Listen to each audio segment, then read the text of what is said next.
Mangler vi nogen?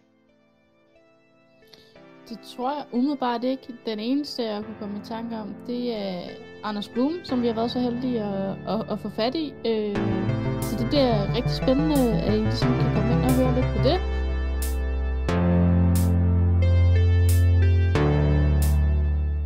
Du lytter til podcasten Sidste Ukendt. Podcasten er til alle os, der interesserer sig for ildsjælene bag vores skønne og hårdarbejdende e-sportsorganisationer i Danmark. Undervejs i podcasten vil du stifte bekendtskab med mange spændende personligheder og talrige historier fra det hårde og sjove arbejde bag scenen. Tak fordi du lytter med.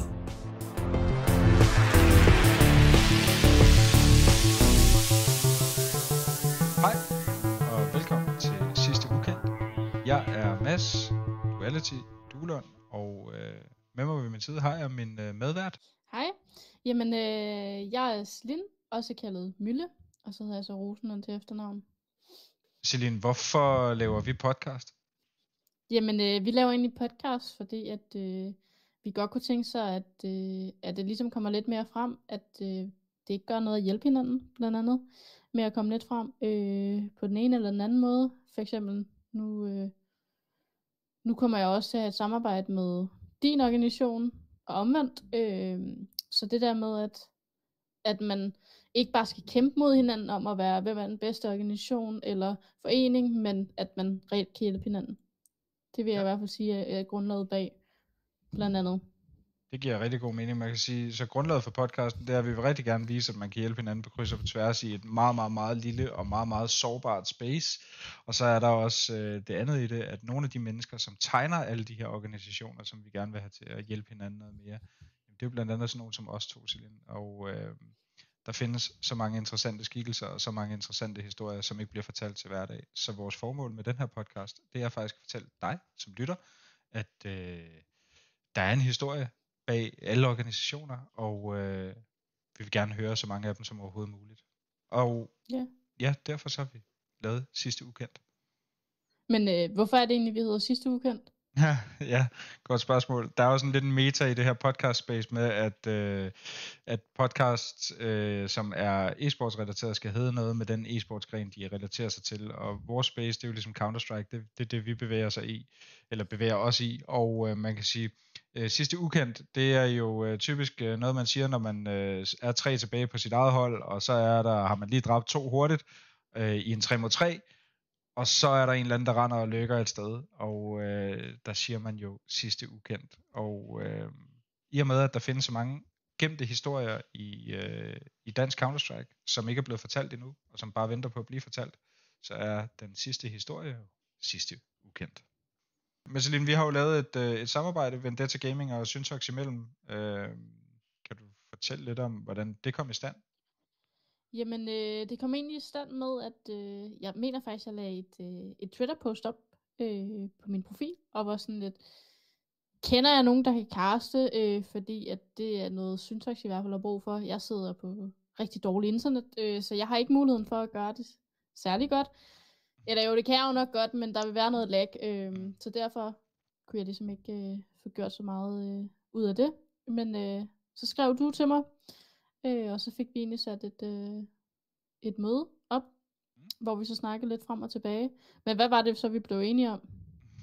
Ja, det er et godt spørgsmål. Jeg tror, vi blev enige om, at vi i hvert fald startede med at snakke casting, og så som det er, og det har jeg bare oplevet rigtig mange gange, når man sætter sig ned og snakker med en anden organisationsejer, så kommer man lynhurtigt til at snakke om alt andet, end det man skulle snakke om. Og det er jo, okay, hvad har du af udfordringer? Hvordan kommer du ligesom igennem det? Og der tror jeg bare, vi fandt ud af begge to, at i Vendetta har vi nogle ting, som vi ikke er særlig dygtige til, som vi godt kunne tænke os at få noget hjælp til, og dem er du så heldigvis rigtig dygtig til. Og så havde du jo også nogle ting omvendt, blandt andet den her casting-gerning, som var det, der skabte kontakten mellem os. Jamen, den opgave kan vi løfte, og ja, så var det jo sådan det, vi blev enige om, at nu laver vi noget casting for Syntox, ret effektivt fra sæson 26 af Power Ligaen, men også, vi har da castet den første Syntox-kamp mod XI her for ikke ret lang tid siden, og så hjælper du os med noget af vores grafiske materiale, og vores SoMe,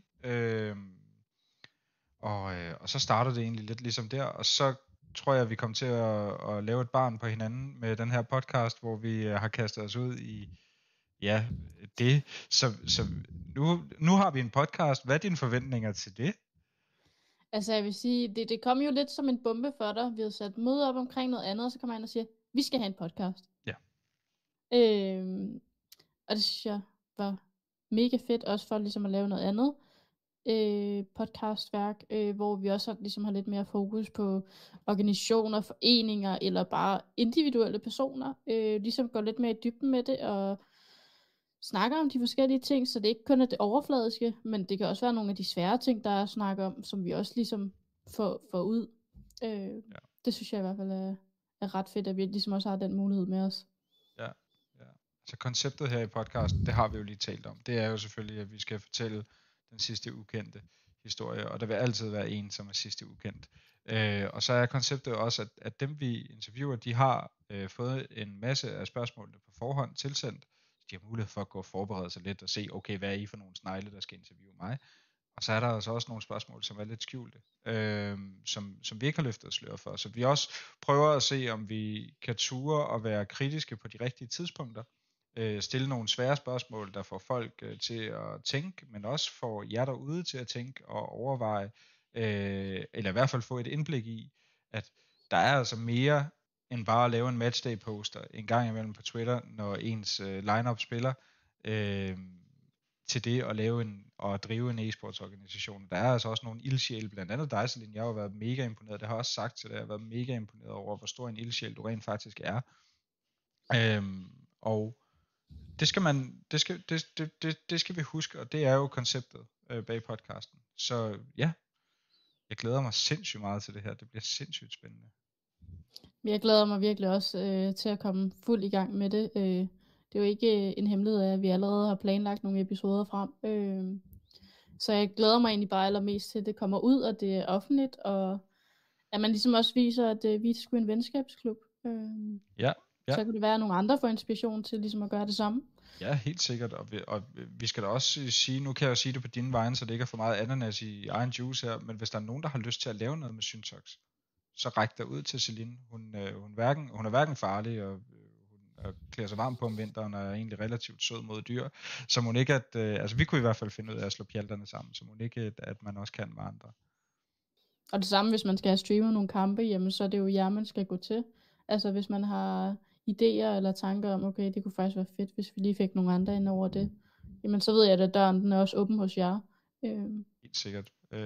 Vi laver jo alt lige fra konceptudvikling af casting og broadcasting, kan man jo nærmest kalde det, til den rene eksekvering med decideret at producere jeres broadcast og kommentere jeres kampe og lave et professionelt og stilrent setup omkring det. Så ja, det skal I endelig være velkommen til. Nu snakker vi jo lige kort om, at vi havde planlagt nogle episoder. Kan du ligesom løfte sløret for, hvad det er for nogle episoder, der kommer ud? Ja, det kan jeg sagtens. Når du lytter til det her, så har du muligheden for bare at give dig helt hen i og lytte en masse spændende historier og en masse spændende interviews igennem. Nogle af de interviews, du kan finde, det er Ambush, tidligere Ambush-ejer og Precis første sportsdirektør, Suhair Shrey, og han vil fortælle lidt om, hvordan det har været at drive en ret succesfuld organisation, som Ambush jo trods alt har været. De har vundet Danmarksmesterskaber på stribe over hos e-sportligaen, og haft et ganske anseligt powerliga-hold, som også har været yderst konkurrencedygtige. Så skal vi snakke lidt med Oliver fra e-sportligaen, fordi e-sportligaen har været lidt større organisatorisk, end de er i dag, men er jo stadig ubestridt den største konkurrencearrangør herhjemme, turneringsarrangør herhjemme, hvis man måler på antal deltagere, og på det sportslige setup, som ligger omkring deres LAN-turnering, som er tilbagevendende en gang om året. Så skal vi snakke med Holm fra XI. Vi skal snakke med Holm om XI, fordi XI gør det vanvittigt godt på rigtig mange parametre, og har gjort det igennem lang tid. Så er der sket lidt et skifte, der er røget en gut til Prezi, og okay, Hvad har det gjort sådan rent organisatorisk ved den arbejdsbyrde, der ligger lidt i det? Men de har jo også noget med Sponsor World, hvor at der er en involveret fra den part. Så der er også en interessant historie at fortælle i det space. Mangler vi nogen? Det tror jeg umiddelbart ikke. Den eneste, jeg kunne komme i tanke om, det er Anders Blum, som vi har været så heldige at få fat i. Så det bliver rigtig spændende, at I ligesom kan komme ind og høre lidt på det. Fordi han er jo fra en helt anden side. Det er jo castingverdenen, vi ligesom går ind i her. Ja. Så det tror jeg i hvert fald bliver en rigtig spændende episode, som I hvert fald kan gå ind og se lige med det samme. Ja, helt sikkert. Og så er det jo sådan, at vi håber jo på, nu tanker vi lidt, mens vi flyver, vi har de første afsnit legnet op, vi håber på, det kan jeg godt sige, hvis du lytter med derude, Jake, jeg kunne rigtig godt tænke mig at snakke med dig omkring eSport Hardy, jeg skal nok også lige tage fat i dig, men som I kan høre, mere højtidligt er det ikke, vi tanker, mens vi flyver, og vi har legnet noget op til jer, det kan I nyde allerede nu, men der kommer helt sikkert mere af samme skuffe, og vi håber, I kan lide det. Så når nu vi har løftet sløret for alt det, som I kan opleve allerede nu, og alt det, som I forhåbentlig kommer til at opleve, og forhåbentlig bliver I rigtig glade lyttere af vores podcast sidste ukendt, så er der ikke andet end at sige tilbage, at I må nyde de her afsnit rigtig meget, og ja, vi høres jo helt sikkert ved. Kan du have det godt til det? På lige måde. Tak.